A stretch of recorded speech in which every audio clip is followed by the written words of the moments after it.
शालीन भनोट, क्या चक्कर है आपका? कुछ समझ ही नहीं आ रहा है क्या पर्सनालिटी है। आप बहुत ही एंग्री मैन हैं, या फिर बहुत ही स्वीट पर्सनालिटी है, या फिर आप बहुत ही ज़्यादा प्रोटेक्टिव पर्सनालिटी है।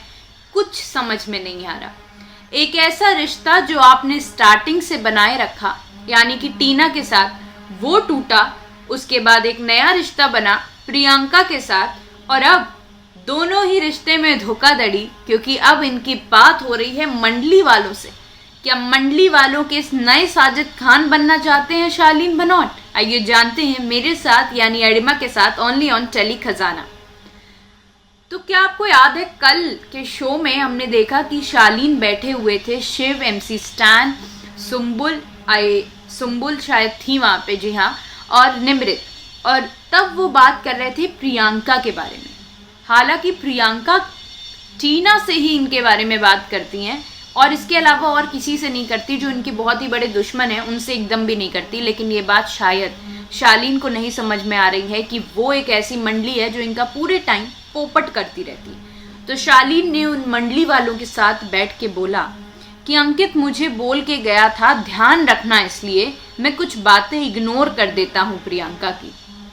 क्या बातें इग्नोर कर रहे हो आप प्रियंका की? काला दिल, निगेटिव, इस तरीके के वर्ड्स आपने खुलेआम प्रियंका को बोले।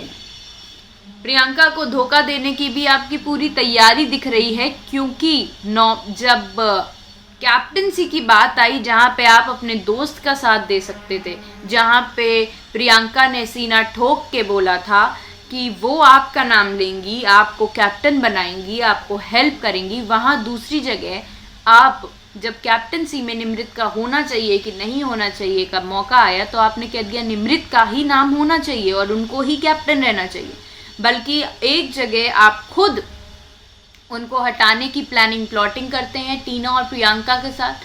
तो शालीन का कैरेक्टर इतना ब्लर हो गया है। It's not because of Tina, it's because of her own deeds, वो बिग बॉस के अंदर कर रहे हैं। क्योंकि उनको ऐसा लग रहा है वो हमेशा ही घर के बाहर गए कंटेस्टेंट्स के नाम लेते हैं और अपना स्टैंड लेते हैं। क्योंकि गौतम और अंकित की अब बिग बॉस 16 के अंदर कोई आवाज़ नहीं है, तो उनका नाम लेके दूसरों पे निशाना साध देते हैं। इसी तरीके से इस बार अंकित का नाम लेके प्रियंका पे निशाना साधा, और साथ ही में वो ये भूल गए कि हम सब ने ये चीज़ विटनेस करी है कि किस तरीके से शालीन की माँ ने उन्हें राय दी थी कि वो प्रियंका के साथ बैठे। So it's not because of Ankit, Shaleen आप प्रियंका के साथ बैठ रहे हैं, बिकॉज ऑफ योर मदर। आपने प्रियंका के साथ दोस्ती निभाई, लेकिन आपको ऐसा लगा कि मंडली का जो भाव है और जो लोग हैं वो ज़्यादा हैं, यहाँ से तुम्हें ज़्यादा सपोर्ट मिल सकता है, इसलिए आप वहाँ चले गए। तो ये है किस्सा। शालीन दे रहे हैं प्रियंका को भयंकर धोखा। क्या प्रियंका इस बात का अंदाज़ा लगा पाएंगी? ये तो वक्त ही बताएगा। देखते रहिए टेली खजाना। अभी अगर आपने टेली खजाना को सब्सक्राइब नहीं किया है तो तुरंत करिए।